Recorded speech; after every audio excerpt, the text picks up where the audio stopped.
룻기서 2장 17절과 18절입니다. 룻이 밭에서 저녁까지 줍고 그 주운 것을 떠니 보리가 한 에바쯤 되는지라 그것을 가지고 성읍에 들어가서 시어머니에게 그 주운 것을 보이고 그가 배불리 먹고 남긴 것을 내어 시어머니에게 드리매. 아멘. 룻이 이 이삭 줍기를 통하여서 얻게 된 곡식의 양은 보리 한 에바, 그 양은 약 20리터 되는 굉장히 많은 양이었죠. 그리고 이러한 보리는 시어머니에게도 전달이 되어지고, 그리고 시어머니가 이 다음 절과 나오는 내용 가운데에서 질문을 하죠. 누구의 밭에 갔었느냐? 라고 하면서 이 보아스의 이름이 이제 기업물을 자로서 등장하기 시작합니다.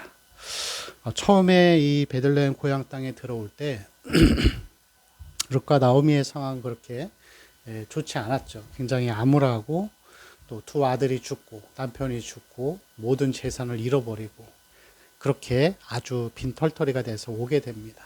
그러나 가장 고달픈 노동이었던 이삭 줍기를 통하여서 이제는 조금씩 혜택을 받고 그리고 시어머니에게도 전달이 되며 또 이것이 이 기업물을 자로서 보아스를 만나게 될 것까지를 암시하고 있습니다.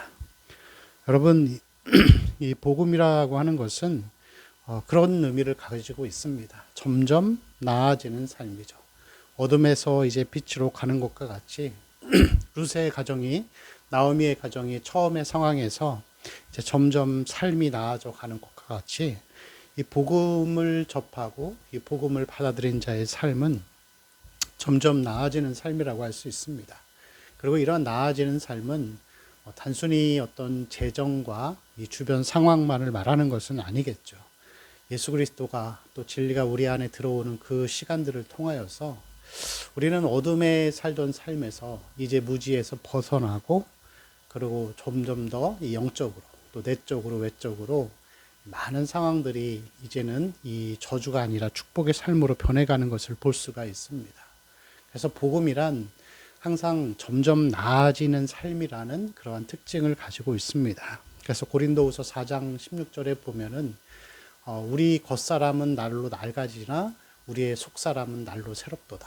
이 바울의 고백이죠. 그러면서 우리의 겉사람은 시간이 갈수록 점점 노화되어 가서 주름도 생기고 또 아픈 것도 생기지만 우리의 속사람은 날로 새로워지고 진리를 통하여서 더 많은 확신들을 가지게 됩니다.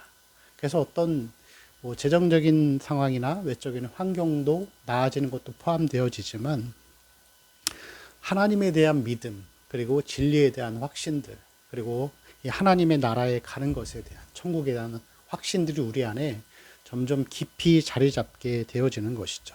그래서 이 점점 이 견고해진다라는 이 단어를 우리가 늘 기억했으면 좋겠습니다. 복음이란 점점 나아지고 또 견고해지고 확신이 점점 세워져 가는 확신이 점점 세져가는 그러한 삶이라고 할 수가 있습니다. 성경에 보면 많은 믿음의 사람들이 있었지만 특별히 아브라함을 우리는 눈여겨볼 필요가 있습니다.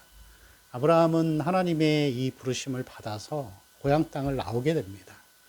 물론 고향 땅을 그 고대 시대에 나온다는 것 자체가 굉장한 용기와 어떤 믿음을 의미하는 것이죠.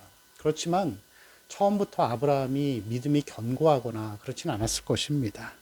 그는 두려움에 아내를 누이로 2번이나 속이기도 하고 또 때로는 하나님 앞에서의 확신이 또 흔들릴 때도 있었을 것입니다. 하나님이 분명히 그에게 아들을 주시겠다 말씀했지만 아브라함은 아무리 시간이 지나가고 또 이제 아이를 낳을 수 있는 연령이 지나가고 한참 지나가고 있는데도 아무런 하나님의 소식이나 응답이 없으니까 때로는 하갈을 맞이해서 또 이스마엘을 86세에 낳기도 합니다. 그러한 이 어떤 그 다른 여인을 통하여서 자식을 얻는 것은 그 당시 시대의 어떤 하나의 어떤 상황과 환경에 맞는 이 관습법이라고 할 수 있습니다. 그리고 그러한 이 관습법을 따라가고 이 믿음을 따라가지 아니했기 때문에 잠시 하나님이 그와 또 단절되고 하나님이 침묵하시는 그런 일들도 있었습니다. 그러나 많은 과정들을 통하여서 이 아브라함은 처음에는 약했지만 점점 견고해져 가는 삶을 살아가게 됩니다. 그리고 그가 100세에 드디어 아들을 얻게 됩니다. 그리고 하나님 앞에서 이 아브라함은 그런 고백을 했겠죠. 하나님은 죽어 있는 태에서도 사람을 만드시고 생명을 낳게 하시는구나 라고 하면서 이 믿음이 점점 견고해져 가고 하나님에 대한 확신이 커져갔던 것을 볼 수 있습니다. 자, 그리고 이삭을 제물로 바치라고 했을 때 그가 아무 주저함이 없이 모리아산으로 이삭과 함께 가게 됩니다. 그리고 이삭을 실제로 제물로 바치려고 할 때 하나님이 그것을 마지막 테스트로 말씀하시면서 너가 얼마나 나를 사랑하고 나를 믿는 줄을 알았다라고 이렇게 공언하시죠. 그리고 이러한 것에 대해서 이 아브라함의 믿음에 대해서 이 로마서 4장에서는 믿음이 약하여지지 아니하였다 그렇게 고백하고 있습니다. 그리고 히브리서의 말씀을 보면은 아브라함이 그러한 행동을 할 수 있었던 것, 백세에 얻은 아들을 주저없이 하나님 앞에 드릴 수 있었던 그 이유가 뭐냐면은 하나님께서 다시 살리실 줄로 그가 믿었다 그렇게 고백하고 있습니다. 백세의 아들도 주셨는데 과거의 경험과 훈련들을 통하여서 이제 하나님이 이 바친 아들을 바치면 또 다시 살리실 줄 믿었다. 그의 믿음이 아주 견고해져 있는 상태로 이 내용들이 끝나는 것을 볼 수가 있습니다.